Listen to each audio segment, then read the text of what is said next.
ಗಣಪತಿಯಿಂದ ಗಜಾಸುರನ ವಧೆ.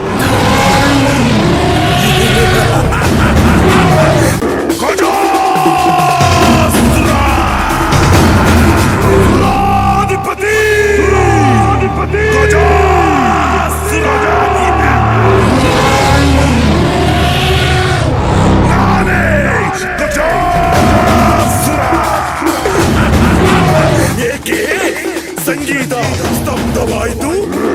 ಇಂದ್ರನ ಸ್ಥಾನದಲ್ಲಿ ನುಡಿಸುವ ಸಂಗೀತ ಕೇವಲ ದೇವತೆಗಳಿಗೆ ಮಾತ್ರ ಸೀಮಿತವೇ.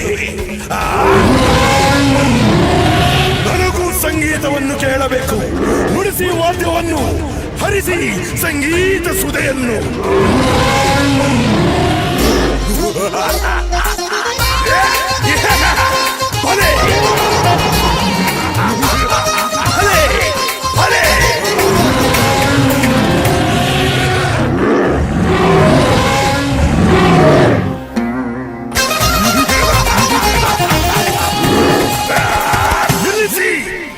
ನಿಮ್ಮ ಸಂಗೀತವನ್ನು ಮೆಚ್ಚಿದೆ. ನಿಮಗೆ ಪ್ರಾಣಭಿಕ್ಷೆ ನೀಡುತ್ತಿದ್ದೇನೆ. ತೊಲಗಿ ಇಲ್ಲಿಂದ.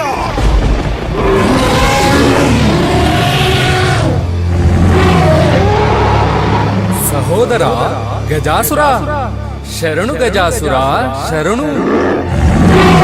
ಏನು ಸಹೋದರನೇ? ಎಲ ಇಂದ್ರ, ದೇವದಾನವರು ಎಂದಿಗೂ ಸಹೋದರರಾಗಲು ಸಾಧ್ಯವಿಲ್ಲ. ವ್ಯರ್ಥ ಮಾತುಗಳಿಂದ ನನ್ನನ್ನು ಒಲಿಸಿಕೊಳ್ಳಲು ಪ್ರಯತ್ನಿಸಬೇಡ. ನಿನ್ನ ಬಳಿ ಇರುವ ಅಮೃತವನ್ನು ನನಗೆ ನೀಡು. ಇಲ್ಲದಿದ್ದರೆ ನಾನಿಲ್ಲಿ ಬಂದಿರುವುದು ದೇವಾನುದೇವತೆಗಳು ವಂಚಿಸಿ ತಂದಿರುವ ಅಮೃತ ಪಡೆಯಲು.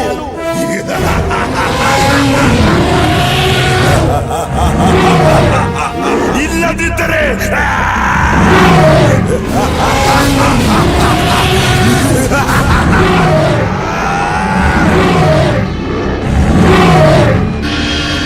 ನನಗೆ ಯಾರ ಭಯವೂ ಇಲ್ಲ.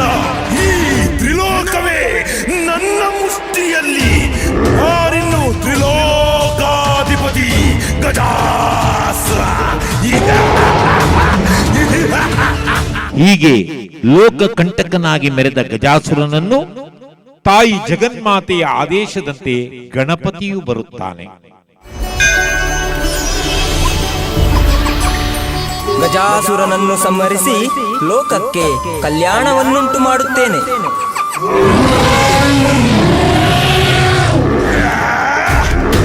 ಈ ಗಜಾಸುರನಿಗೆ ಸವಾಲೆಸೆದವರಾರು?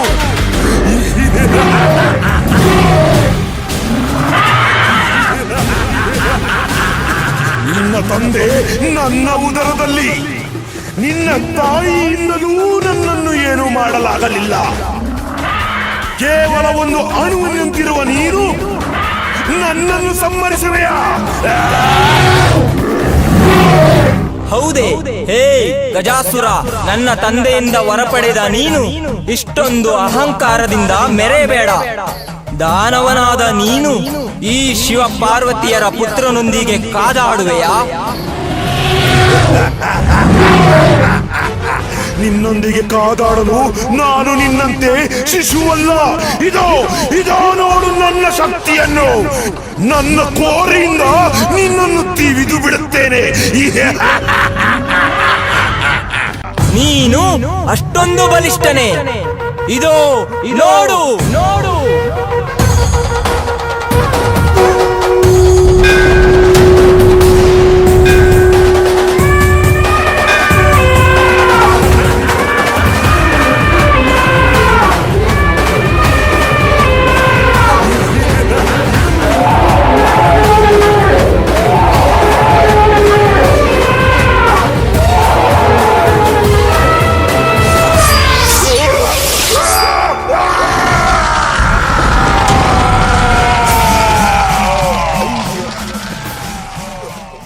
ಹೀಗೆ ಶಿವ ಪಾರ್ವತಿಯರ ಪುತ್ರನಾದ ಗಣಪತಿಯಿಂದ ದಾನವನಾದ ಗಜಾಸುರ ಅಂತ್ಯ ಕಾಣುತ್ತಾನೆ.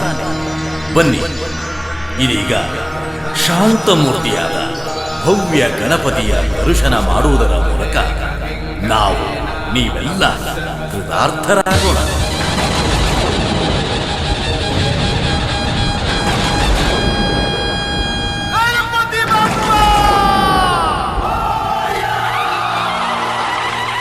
ನಿನ್ನ ನಾಮವ ನಿತ್ಯ ನುಡಿದರೆ ಮರೆವುದು ಎಲ್ಲ ವಿಘ್ನಗಳು. ಹೇ ಲಂಬೋದರ, ಹೇ ವಿಘ್ನೇಶ್ವರ, ಹೇ ಗೌರೀವರ, ಹೇ ಕರುಣಾಕರ, ಪಾಹಿ ಪಾಹಿ ವಿನಾಯಕ, ತ್ರಾಹಿ ತ್ರಾಹಿ ಗಣನಾಯಕ.